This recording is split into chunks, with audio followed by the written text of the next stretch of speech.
Jamana an bɛ aw fo ka koɲumandaw ka don o don timinadiya kosɔn aw minnu tɛ sɛgɛ k'an lajɛ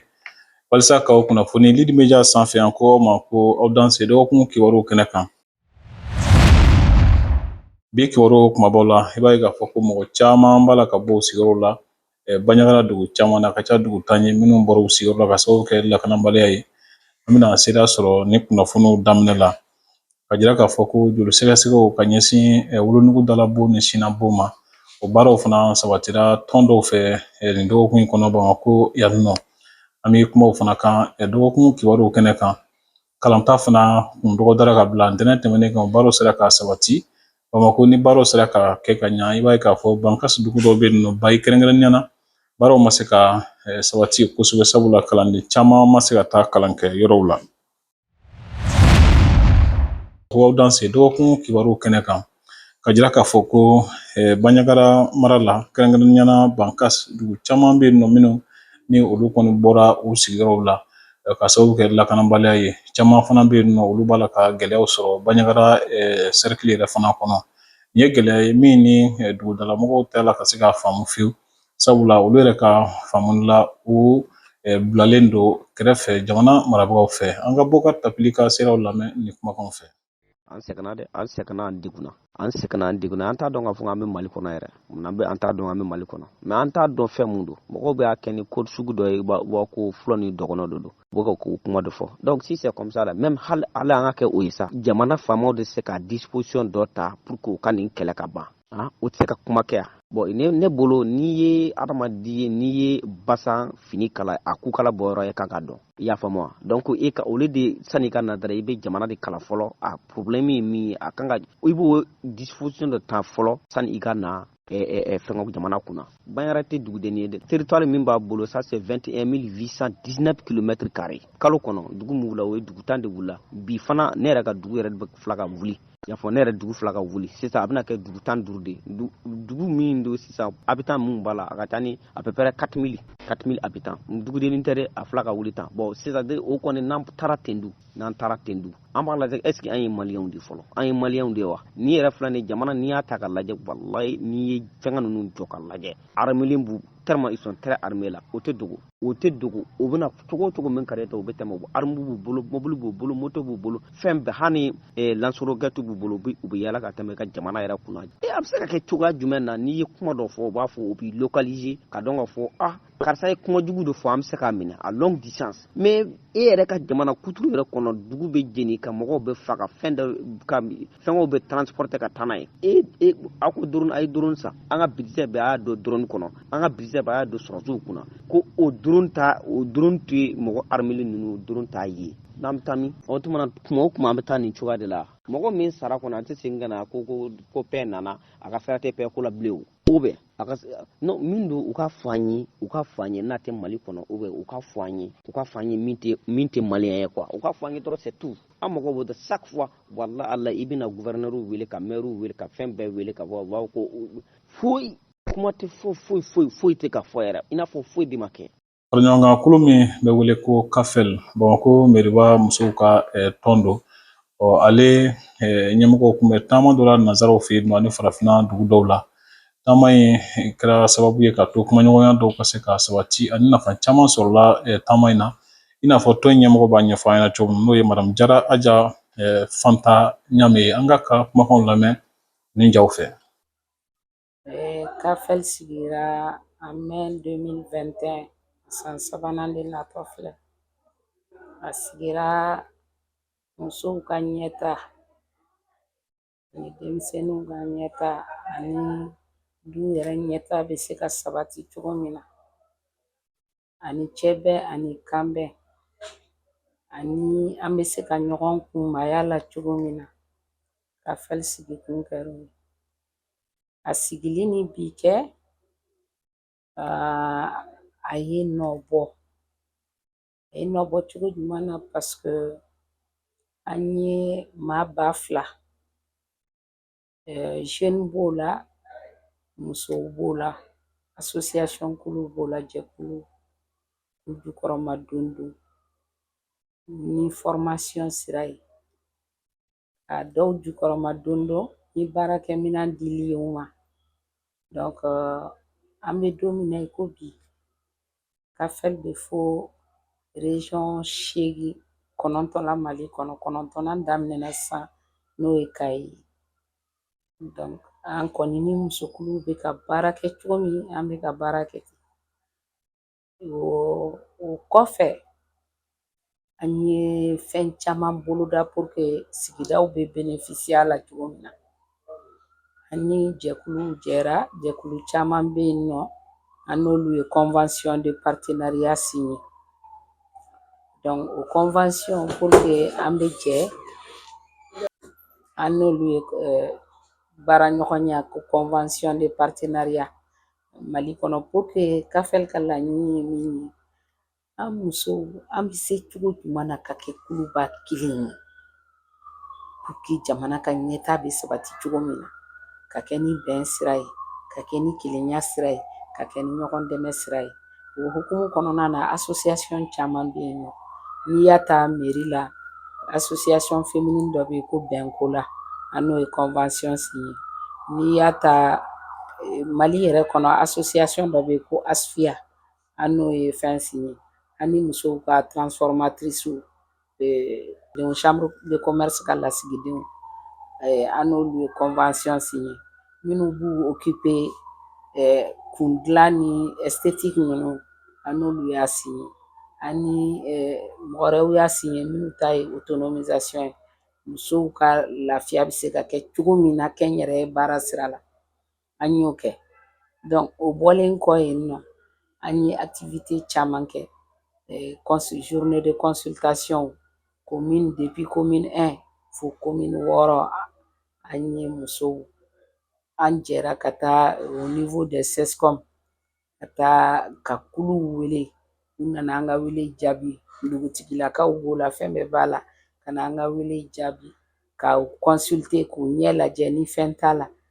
ni fɛn yera minnu ɲɛ na fana minnu nana u ɲɛ lajɛ a consultation kɛ u b'u dɛmɛ a furako n'a veriko la. O bɔlen kɔ yen nɔ an ye dugulatagaw kɛ an taara Burkina pour que an ni Burkina musow bɛ se ka jɛ ka baara kɛ cogo min na. Donc an taara Sénégal an ni Sénégal musow pour que an bɛ se ka convention yɛrɛ labɛnni bɛ sen na. An ye forum 2 organiser. Première édition o kɛra Buguni. O première édition o ye muso 250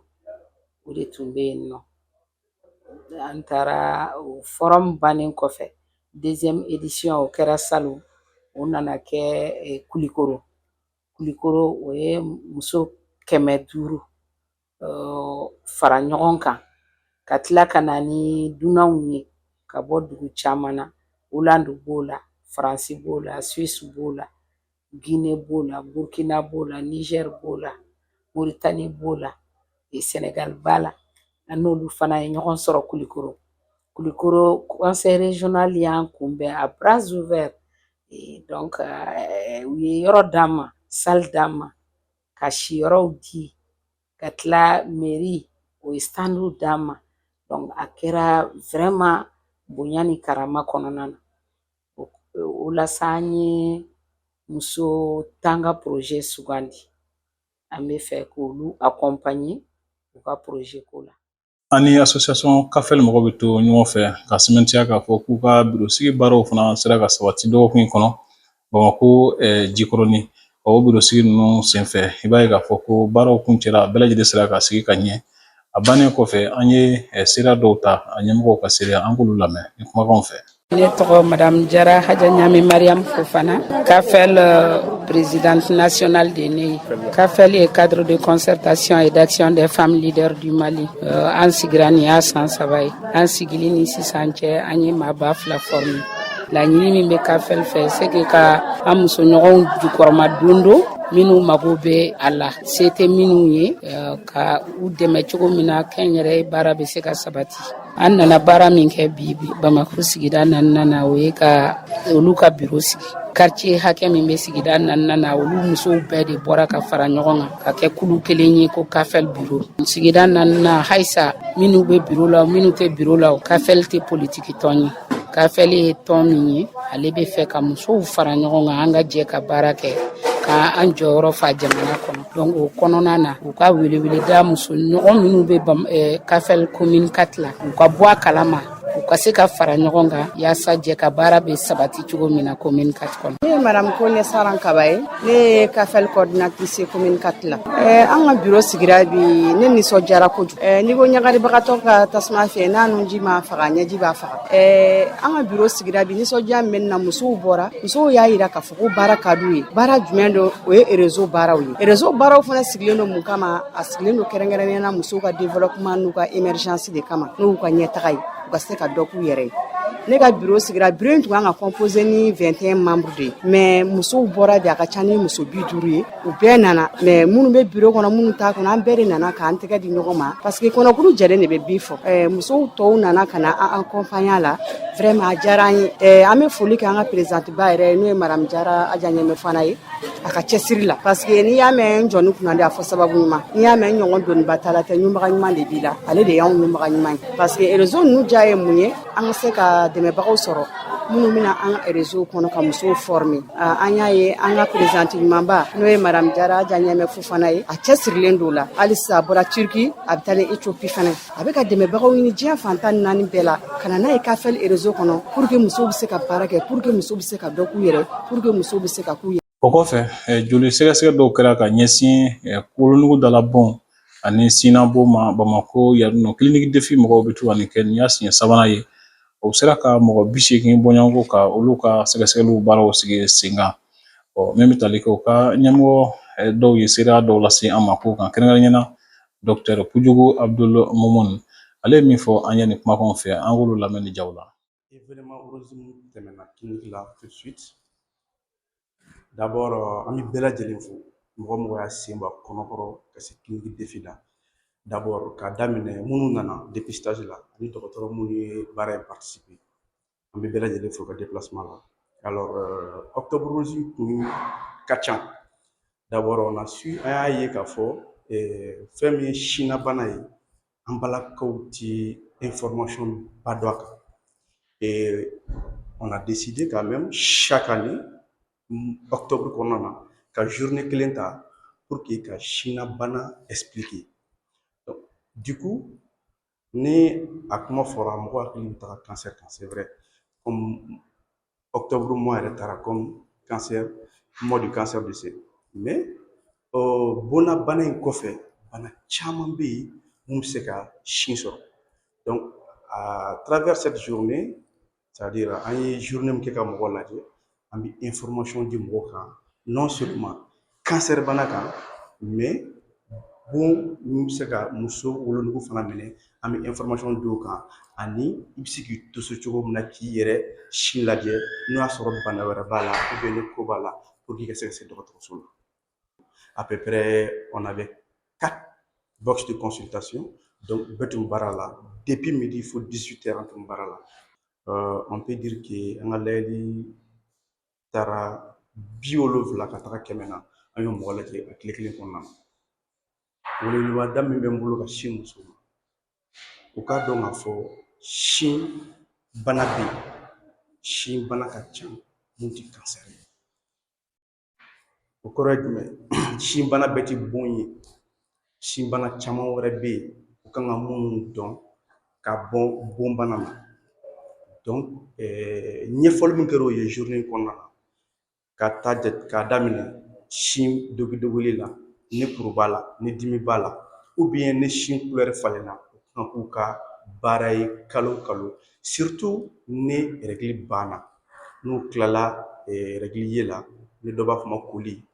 o wagati ninnu kɔnɔna na i bɛ se ka sin dogidogi k'a lajɛ an ye information minnu di k'olu bɛɛ sɛgɛsɛgɛ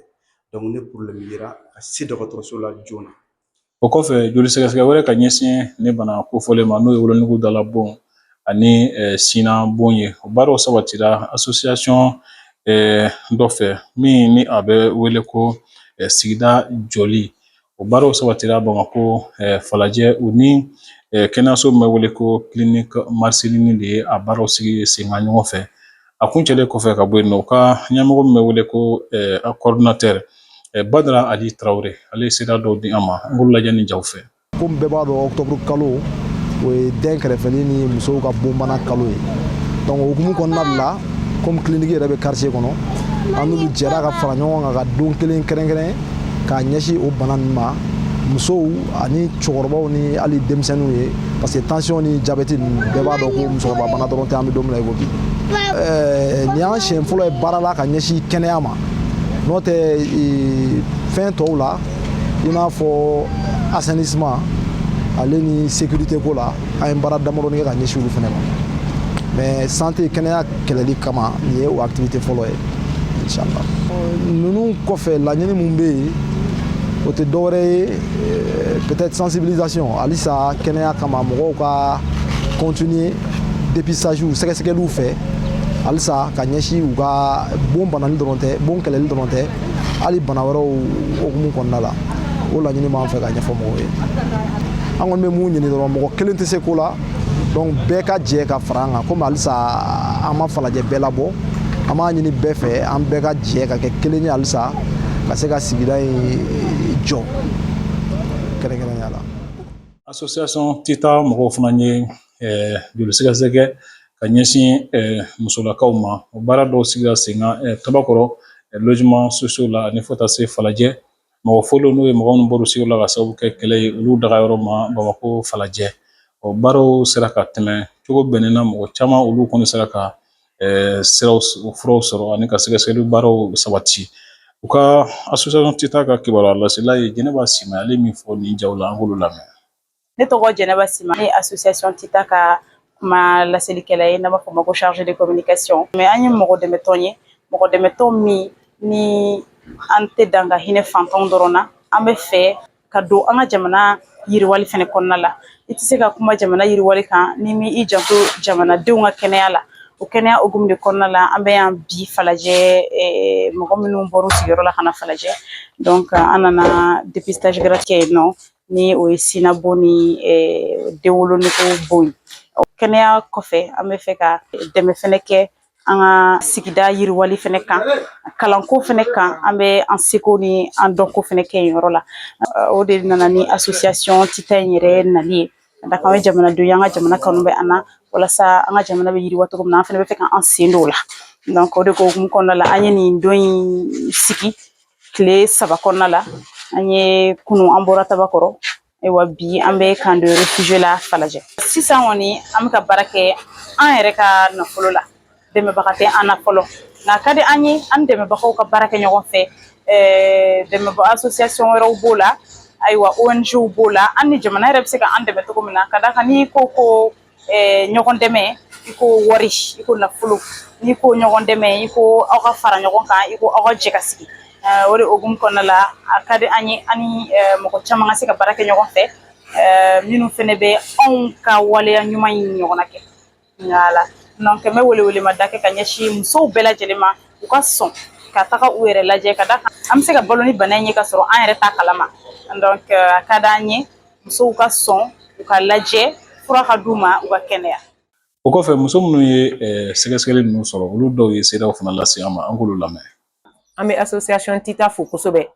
an lajɛra an ma wari bɔ halisa an bɛ dugawu kɛ ala k'u bolo m'u ka baara la ala ka kɛ si ni kɛnɛya ye ani labanko ɲuman yarabi diyara an ye kosɛbɛ ala k'u sara. Kalanta baaraw kun dɔgɔtɔrɔya ka bila ntɛnɛn tɛmɛnen kan a sera ka sabati